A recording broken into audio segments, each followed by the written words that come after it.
The coffee had gone cold 3 hours ago, but Maya Rodriguez kept sipping it anyway. Her fingers moved across the console with practiced ease, monitoring 7 different emergency frequency channels simultaneously. 22 years she'd been doing this job at the Regional Emergency Communications Center, and she'd never seen anything like what started happening 6 weeks ago. "Another one coming through on Channel 7, called out her supervisor, Derek Williams, from across the room. His voice carried that edge it had developed lately, the sound of someone trying to stay professional while everything around them crumbled. Maya adjusted her headset and pulled up the transmission log. The automated emergency alert system kicked in right on schedule, broadcasting the same message that had been repeating across 3 states for the past month and a half. "This is an emergency broadcast. Severe weather conditions reported in sectors 4 through 18. Residents are advised to remain indoors and await further instructions. Do not attempt travel. This message will repeat." She'd heard it so many times she could recite it word for word. But what bothered her wasn't the message itself. It was everything else. Maya pulled up her personal monitoring equipment, the gear she'd started bringing from home after the weird patterns began. The official channels showed clear skies across all the affected sectors. No storm systems, no severe weather warnings from the National Weather Service. Nothing that would justify the constant evacuation orders that had been broadcasting for weeks. "Derek," she called out, swiveling her chair to face him. "I'm seeing the meteorological data again. There's no storm system anywhere near Sector 12, but we're broadcasting severe weather warnings." Derek looked up from his paperwork, his expression tight. "Maya, we've been through this. The alerts come from federal level. We just relay them. But they don't match reality. I've got 3 different weather monitoring systems here and—" "Drop it." Derek's voice cut through the room like a blade. "Federal protocols supersede local observation. That's the chain of command." Maya turned back to her console, but something cold settled in her stomach. Derek had never talked to her like that before.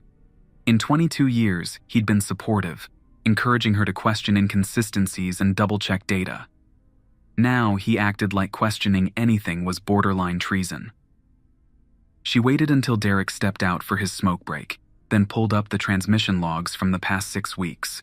The emergency broadcasts had started on March 15th, a Tuesday she remembered clearly, because it was her daughter Sophia's birthday. The first few days, the alerts made sense.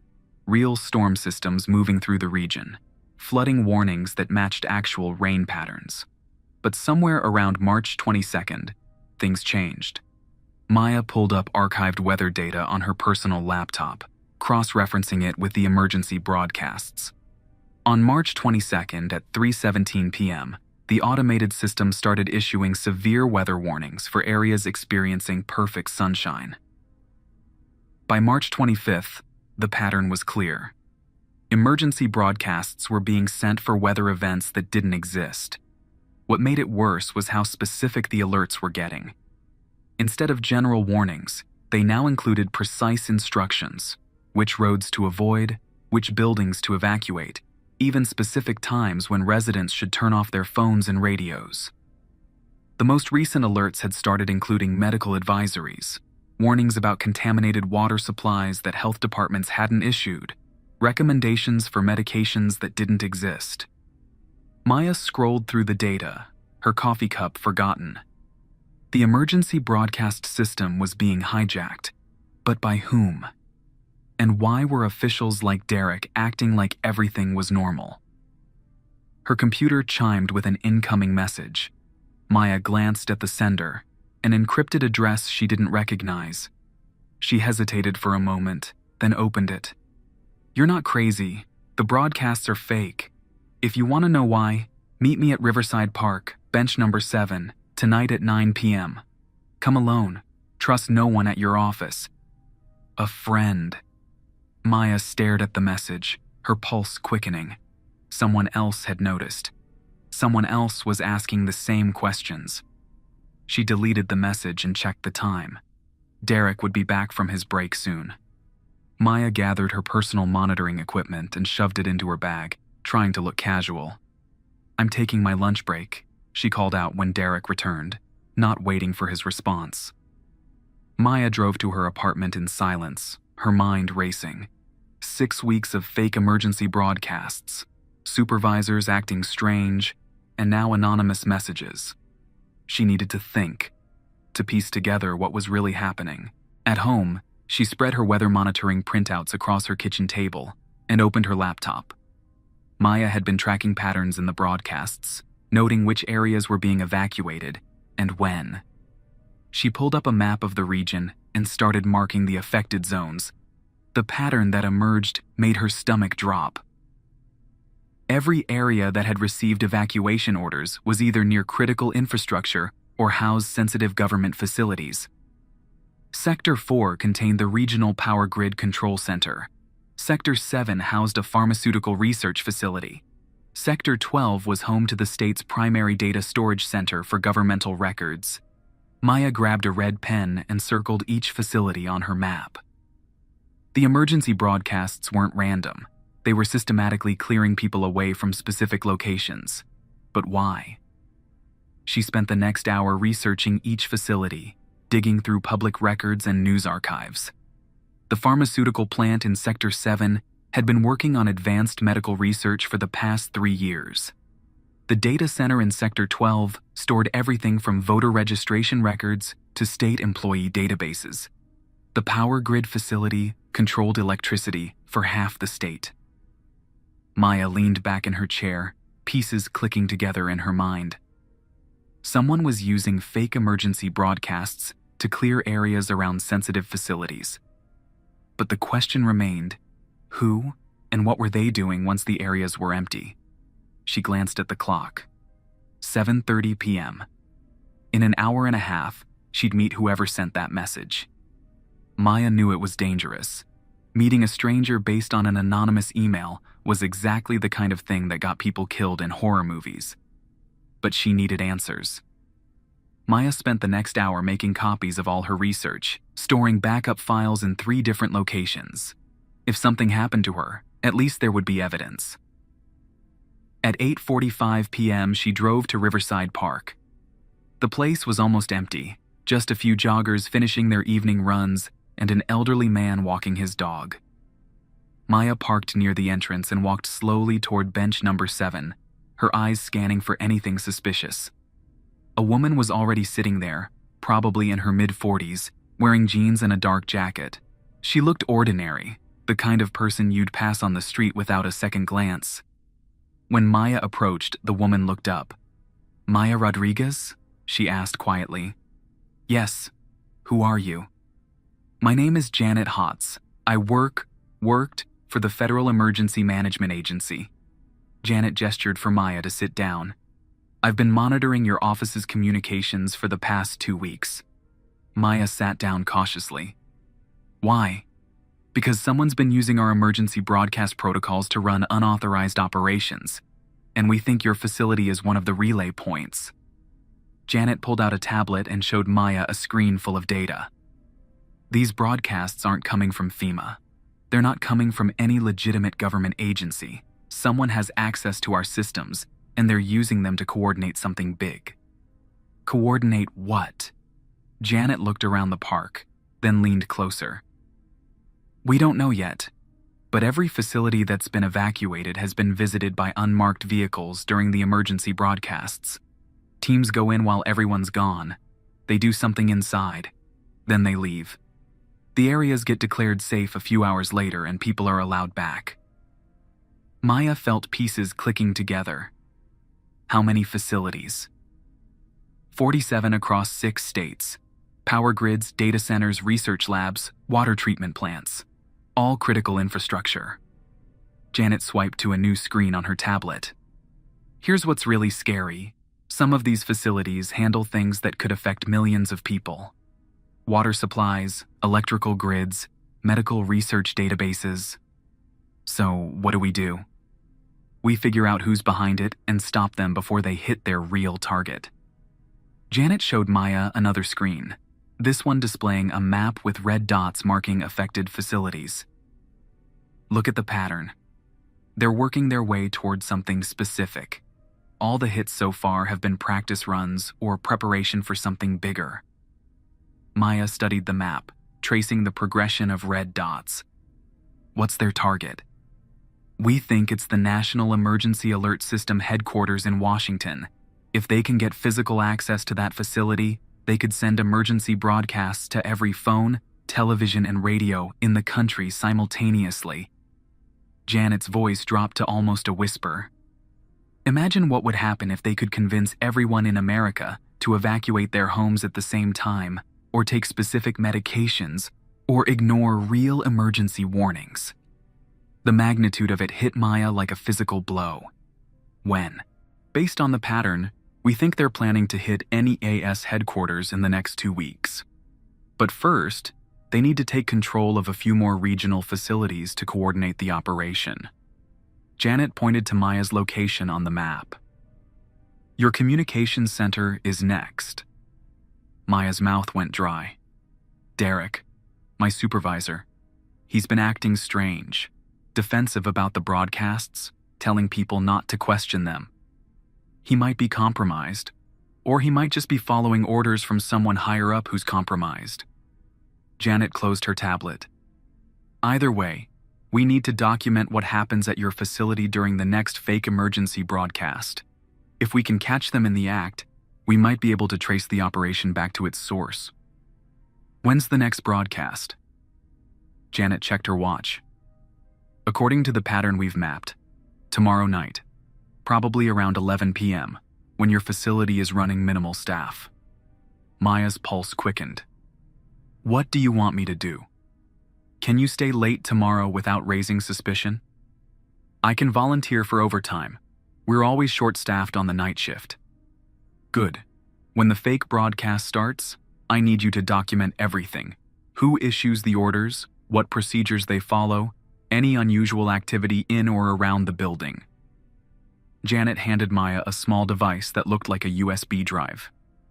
This will record everything on your computer systems.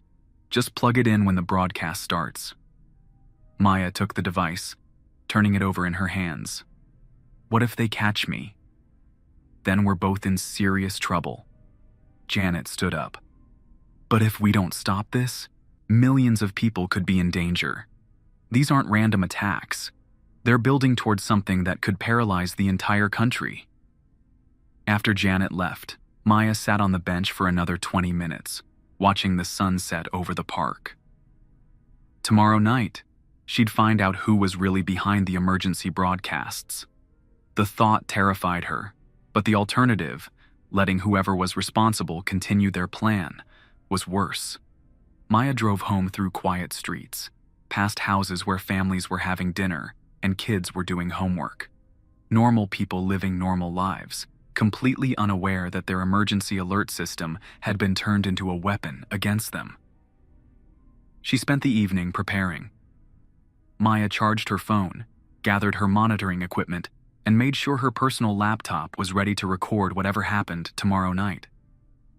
She also wrote a detailed account of everything she'd learned and left it in a sealed envelope with her neighbor, Mrs. Patterson, with instructions to give it to the police if Maya didn't return by Friday morning. The next day at work passed slowly. Derek was more tense than usual, checking his phone constantly and making several hushed phone calls.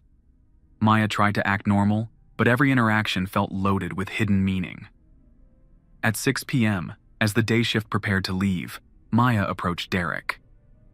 I'd like to stay for overtime tonight, she said. The Johnson account needs those transmission logs updated, and I could use the extra money. Derek looked at her for a long moment.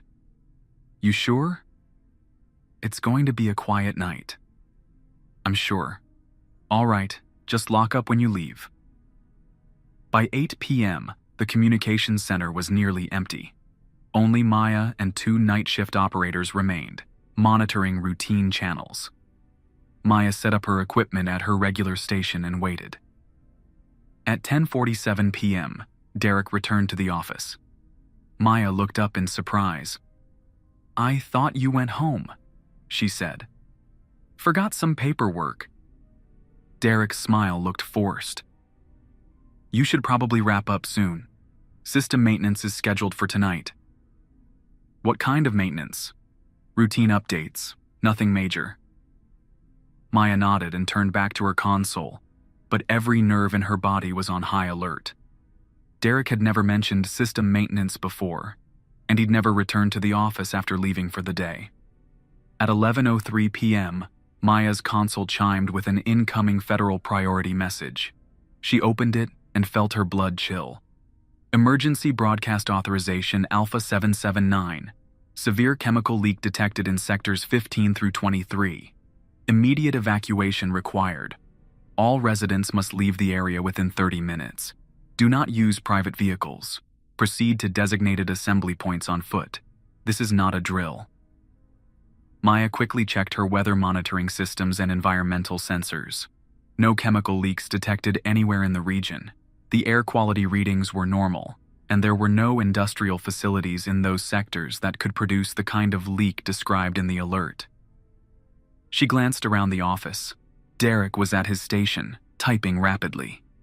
The two night shift operators were initiating the broadcast sequence, their faces focused and professional. Maya plugged in Janet's recording device and began documenting everything.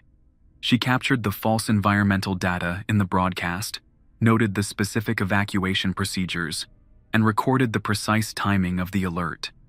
But as she worked, Maya noticed something that made her stomach turn. The evacuation zones in tonight's broadcast included her own neighborhood. According to the alert, her street was in the middle of a deadly chemical leak zone. Her phone buzzed with an automated emergency message. Mandatory evacuation in progress. Leave area immediately. Maya looked up to find Derek watching her. You should probably head home and evacuate, he said. The alert covers your area. I'll finish up here first, Maya replied, trying to keep her voice steady. Derek's expression hardened. Maya, that's a direct federal emergency order. You need to evacuate now. I'm staying to monitor the situation. Derek stood up and walked over to her station. That wasn't a request. Maya's heart raced, but she forced herself to stay calm. Derek, we both know there's no chemical leak. I've been monitoring environmental sensors all night. For a moment, Derek's mask slipped, and Maya saw something in his eyes that chilled her to the bone. It wasn't anger or confusion. It was calculation. You need to leave, now. Maya saved her files and slowly stood up.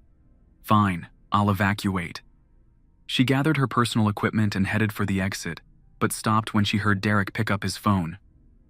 She's asking questions, Derek said quietly. Yeah, she's been monitoring too closely. We might need to accelerate the timeline. Maya slipped out of the building and ran to her car, her mind racing. Derek wasn't just following orders, he was part of whatever was happening. And according to his phone call, they were planning to speed up their operation because of her investigation. Maya drove toward her neighborhood, but instead of evacuating, she parked 3 blocks away and walked back toward her street. If Janet was right about teams visiting facilities during fake emergencies, Maya wanted to see who showed up in her area. She positioned herself behind a row of bushes near the community center and waited. At 11:45 p.m., 3 unmarked white vans drove slowly down her street. They stopped at the neighborhood's water treatment substation, a small facility that supplied drinking water to nearly 50,000 people in the surrounding area.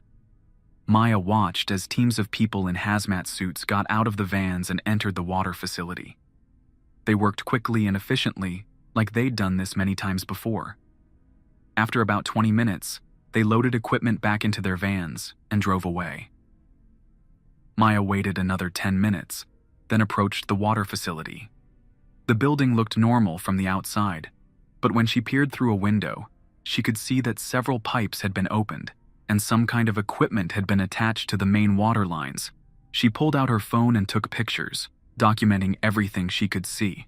Whatever the teams had installed, it was connected directly to the water supply that served her entire neighborhood. Maya's hands shook as she drove home. The fake emergency broadcasts weren't just clearing areas for random attacks on infrastructure. They were being used to install something in the water supply, the power grid, and data systems that controlled people's lives. Tomorrow, she'd contact Janet and turn over everything she'd recorded. But tonight, Maya had to live with the knowledge that whatever had been installed in her neighborhood's water system would affect every person she cared about. As she pulled into her driveway, Maya noticed that most of her neighbors had evacuated as instructed. The street was eerily quiet, with only a few porch lights left on. She looked up at her daughter Sophia's bedroom window and realized that the emergency broadcasts weren't just fake warnings. They were a weapon designed to make people abandon the very infrastructure that kept them safe. And tomorrow night, according to the pattern Janet had shown her, the attacks would continue. Maya barely slept that night.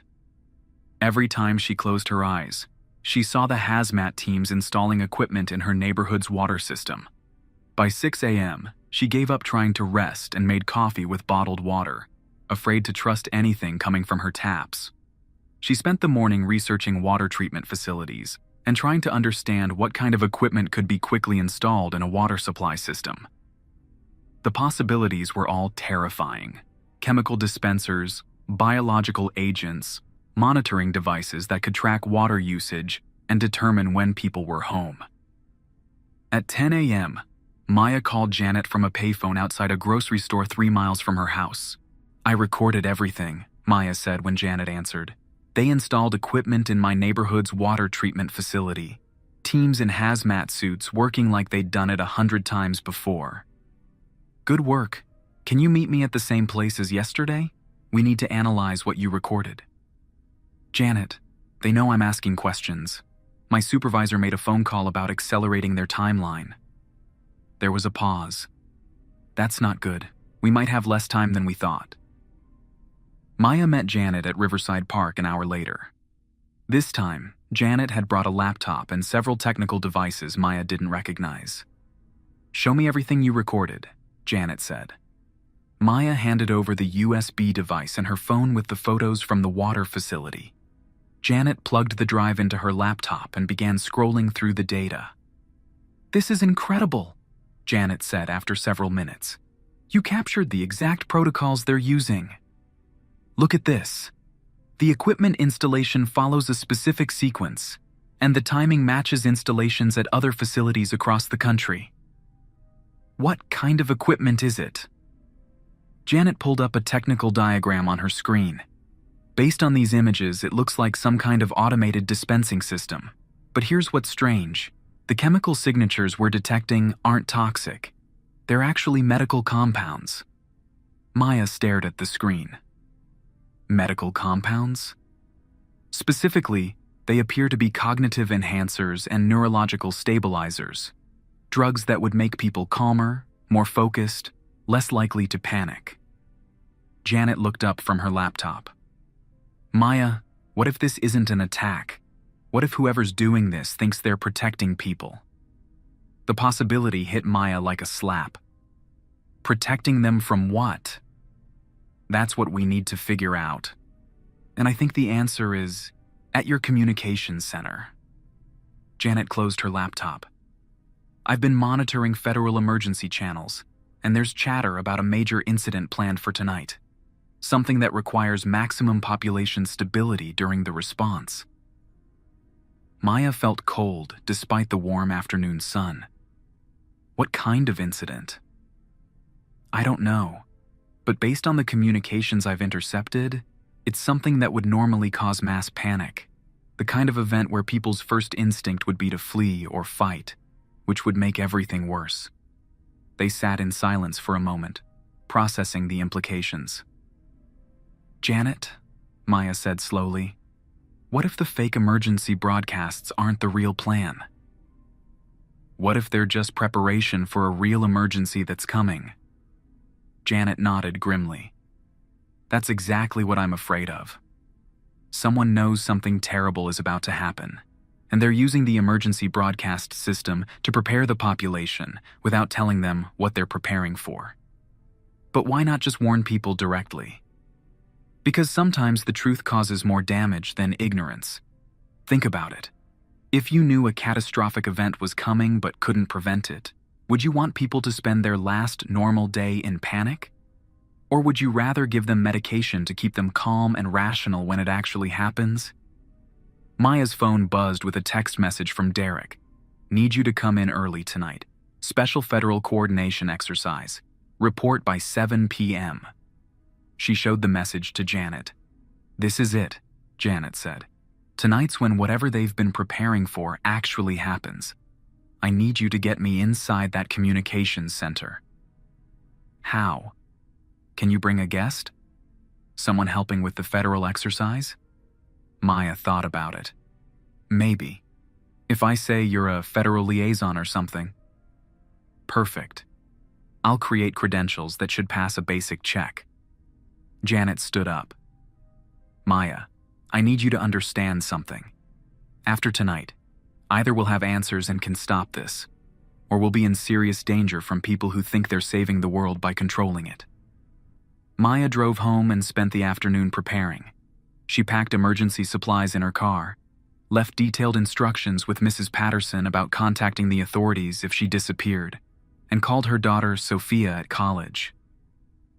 Mom, you sound weird, Sophia said. Is everything okay? I'm fine, sweetheart. I just wanted to hear your voice. Are you sure? You sound scared. Maya closed her eyes. Sophia, if anything happens to me, I want you to know that everything I did was to protect people, including you. Mom, you're scaring me. What's going on? Nothing, baby. I love you. After hanging up, Maya sat in her kitchen and stared at the bottle of water on her counter. Somewhere in her neighborhood's water supply, equipment was waiting to dispense drugs that would keep people calm during whatever was coming tonight. The thought was both terrifying and oddly comforting. At 6:30 p.m., Maya picked up Janet outside the park. Janet was wearing a professional-looking blazer and carried a briefcase that contained whatever federal credentials she'd created. Remember, Janet said as they drove toward the communications center, tonight, we're just observing. We document everything, but we don't interfere unless lives are in immediate danger. What if Derek suspects something? Then we improvise. Maya's hands were sweating as she pulled into the parking lot of the Regional Emergency Communications Center. The building looked normal from the outside, but she noticed more cars than usual for an evening shift. Inside, the main operations room was buzzing with activity. Maya recognized some faces from the day shift who shouldn't have been there, plus several people she'd never seen before wearing federal ID badges. Derek approached them as soon as they walked in. Maya, good timing. Who's your companion? Janet Patterson, Federal Emergency Management Agency. She's here to observe our coordination protocols for the exercise tonight. Maya hoped her voice sounded normal. Derek examined Janet's credentials, which apparently passed inspection. Welcome, Agent Patterson. We're honored to have federal oversight. Janet nodded professionally. I'm here to ensure communication protocols meet federal standards during emergency simulations. Excellent. Maya, Agent Patterson, please take stations at Console Bank 3. Tonight's exercise begins at 8 p.m. sharp. Maya and Janet set up at the designated consoles. Maya noticed that several of the unfamiliar faces were positioned at key control stations, while regular employees like herself were relegated to observation posts. At 7:45 p.m., Derek addressed the room. Tonight, we're conducting a large-scale emergency communication exercise. Federal authorities have designed a scenario to test our response capabilities during a major incident. All personnel are to follow protocols exactly as directed. No deviations, no questions, no personal communications during the exercise. Maya felt Janet tense beside her. At exactly 8 p.m., alarms began sounding throughout the building. Not the usual practice alarms, but the serious tones reserved for actual emergencies. Derek's voice came over the intercom. All stations, we have a confirmed meteor impact in the Atlantic Ocean, approximately 200 miles east of the Virginia coast. Massive tsunami waves are projected to reach the eastern seaboard within 6 hours. This is not an exercise. Repeat, this is not an exercise.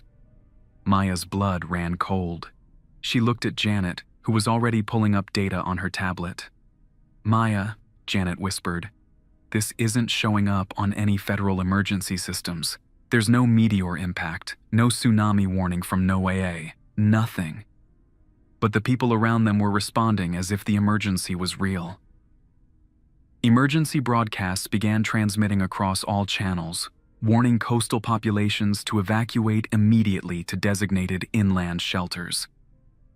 All residents within 50 miles of the coast must evacuate within 4 hours, Derek announced. Transportation will be provided to federal emergency shelters. Do not attempt to drive personal vehicles. Report to designated assembly points for organized evacuation.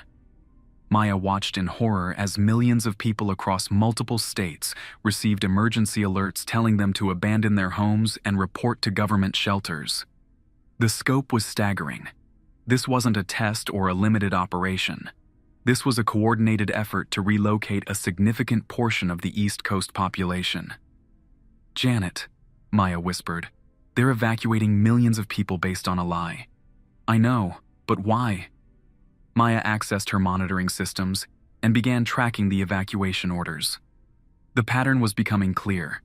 Every major city, military installation, and critical infrastructure facility along the eastern seaboard was being systematically emptied.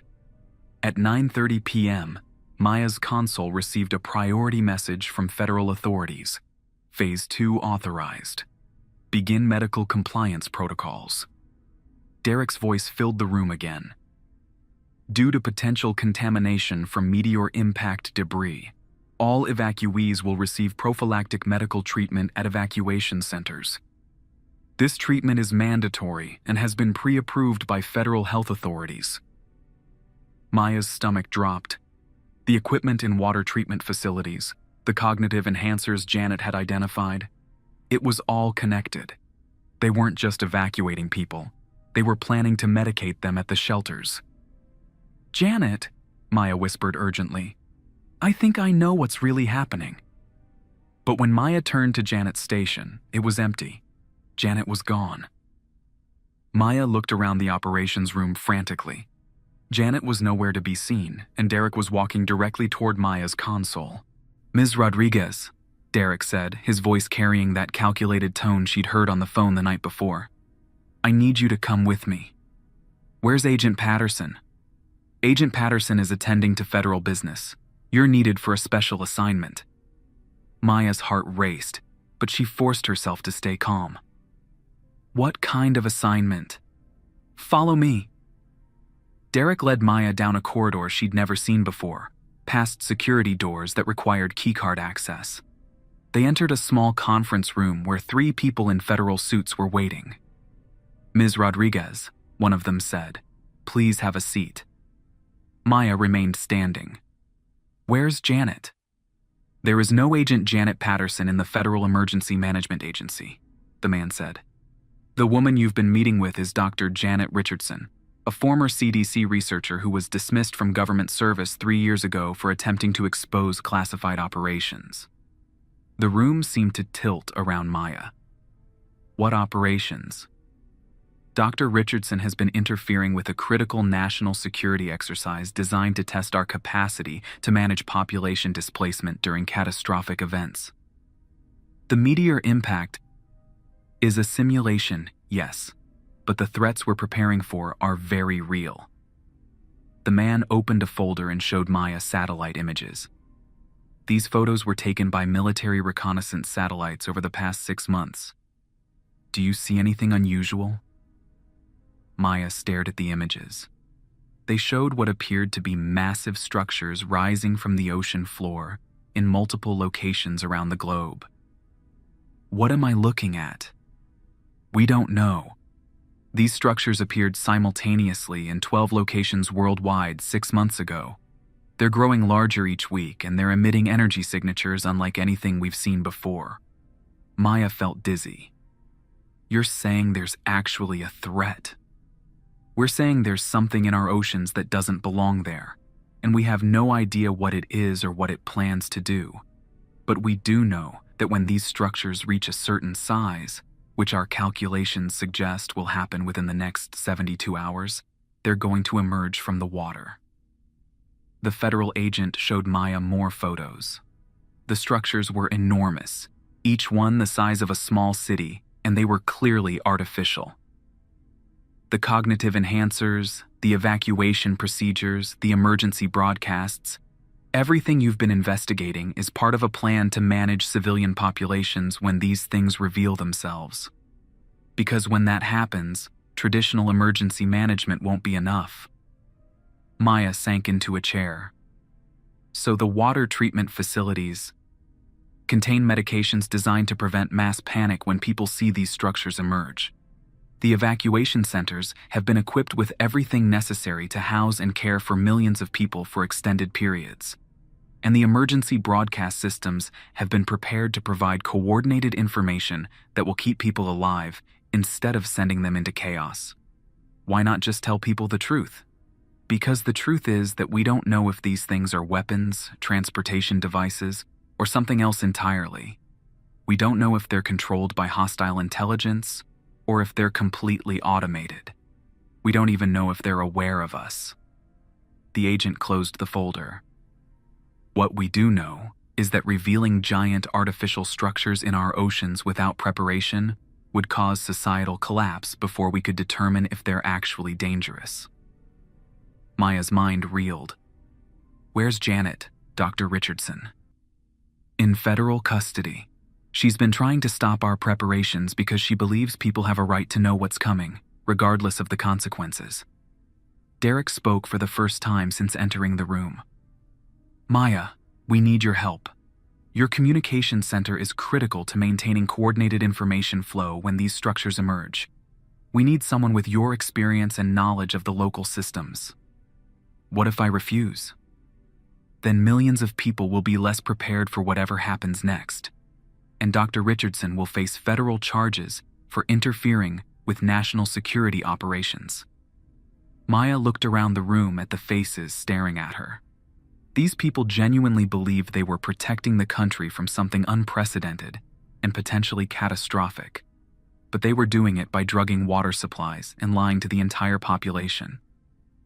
How long do we have? Based on current growth rates, the structures will breach the surface in approximately 60 hours. Maya made her decision. I'll help, but I want to see Dr. Richardson first. The federal agents exchanged glances. That can be arranged.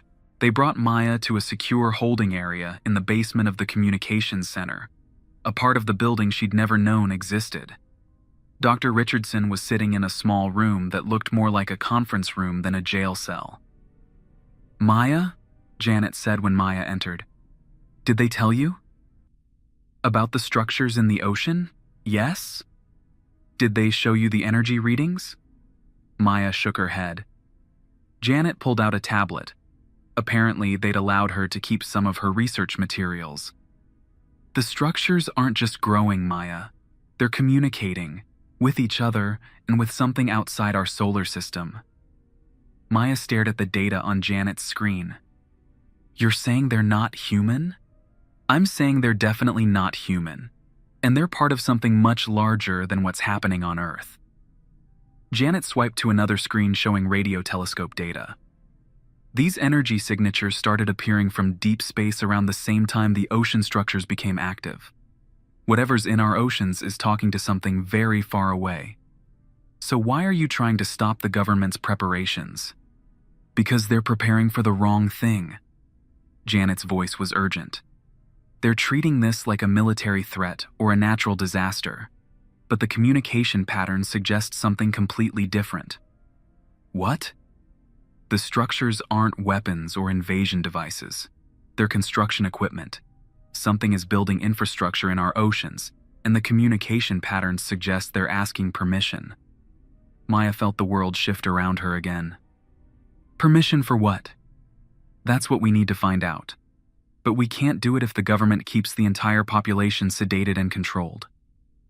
Janet gripped Maya's arm. Maya, what if these beings are trying to help us? What if they've been watching us destroy our planet and they want to provide better technology? The energy signatures from the structures are consistent with clean fusion power sources that could solve our climate crisis overnight. But the government thinks they're dangerous. The government thinks everything unknown is dangerous. They're so focused on controlling the situation that they can't see the possibility that this might be the best thing that's ever happened to humanity. Maya paced the small room, trying to process everything. Even if you're right, what can we do? The evacuation is already happening and those structures are going to surface in 2 days, whether we're ready or not. We can make sure people are awake and aware when it happens. We can give them the choice to think for themselves instead of being drugged into compliance. How? Janet smiled for the first time since Maya had met her. By using the same emergency broadcast system they've been using to control information. We're going to tell people the truth. Maya stared at her. That's treason. No, Janet said quietly. That's democracy. Maya spent the next hour learning Janet's plan. It was audacious, dangerous, and probably insane. But it was also the only way to give people the information they needed to make their own decisions about what was coming. When the federal agents returned, Maya had made her choice. I'll help with your communications coordination, Maya told them. But I want Dr. Richardson released to assist with technical operations. Her expertise will be valuable. The lead agent considered this. Under supervision. Agreed. What the agents didn't know was that Maya and Janet had developed a plan to use the government's own emergency broadcast infrastructure to transmit the real data about the ocean structures directly to the population. Over the next 24 hours, as millions of people reported to evacuation centers and received prophylactic medical treatment, Maya and Janet worked within the communications center to prepare their counter-broadcast. They couldn't stop the evacuation. It was too far along. But they could make sure people knew what they were really facing when those structures emerged from the ocean. At 6 p.m. on the day the structures were projected to surface, Maya initiated the most important broadcast of her career. This is an emergency override message. In approximately 6 hours, 12 large artificial structures will emerge from oceans around the world. These structures have been growing beneath the surface for 6 months and appear to be controlled by non-human intelligence. Maya's voice carried to every phone, television, and radio in the affected regions. The evacuation you have experienced was designed to protect you during this emergence. However, the medications you may have received at evacuation centers were intended to limit your emotional response to what you're about to see. Derek and the federal agents were running toward Maya's console, but Janet had locked down the transmission controls. Current data suggests these structures are not weapons, but construction and communication devices.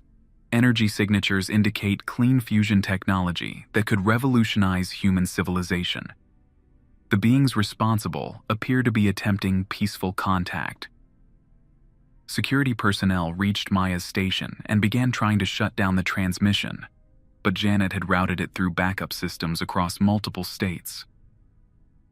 You have the right to know what's happening to your world. In 4 hours, humanity will make contact with an intelligence from outside our solar system.